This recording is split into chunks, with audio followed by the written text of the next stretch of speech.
ગાંધીનગરના અડાલજ ખાતે કર્જાના ભારથી પરેશાન લોકો માટે પૂર્વ મુખ્યમંત્રી શંકરસિંહ વાઘેલાના માર્ગદર્શન હેઠળ કર્જા મુક્તિ ટીમ દ્વારા અડાલજ ઓફિસ ખાતે જનતા દરબારનું આયોજન કરવામાં આવ્યું હતું।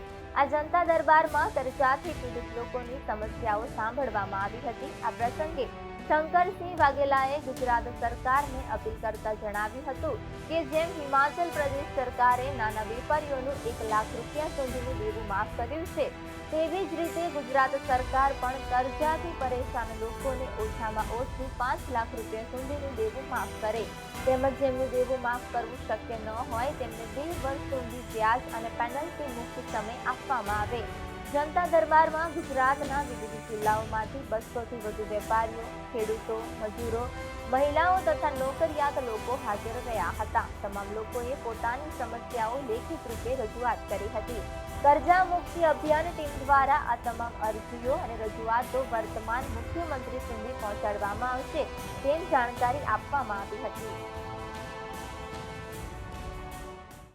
કહેવાતું આ વિકસિત ગુજરાત, સુખી ગુજરાત, એમાં દુઃખી લોકોની વેદના સાંભળનારું કોઈ નથી। એમની વાત સાંભળીને તમારા બધાના દુઃખમાં ભાગ લેવા માટે જે રાત દિવસ એક કરી રહ્યા છે એ બધાનો આભાર માનું છું।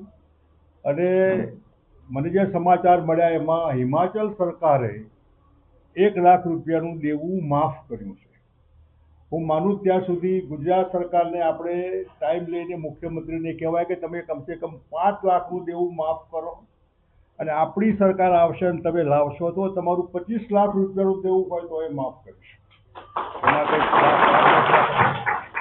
કરોડો રૂપિયા નથી, માલિયાના અને અદાણી અંબાણીના કે સ્ટર્લિંગ વાળા કે બીજા ત્રીજાના એવા રૂપિયા લોકો લઈને ભાગી જાય છે।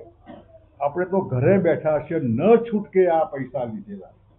એટલે હું હિમાચલ સરકારનો આભાર માનું છું અને ગુજરાતના મુખ્યમંત્રીને જાહેરમાં વિનંતી કરું તમારા બધા તરફથી કે કમસે કમ તમે 5 લાખ તો માફ કરો, પછીની વાત પછી એ માફ કરશે એવું હું અપેક્ષા રાખું છું।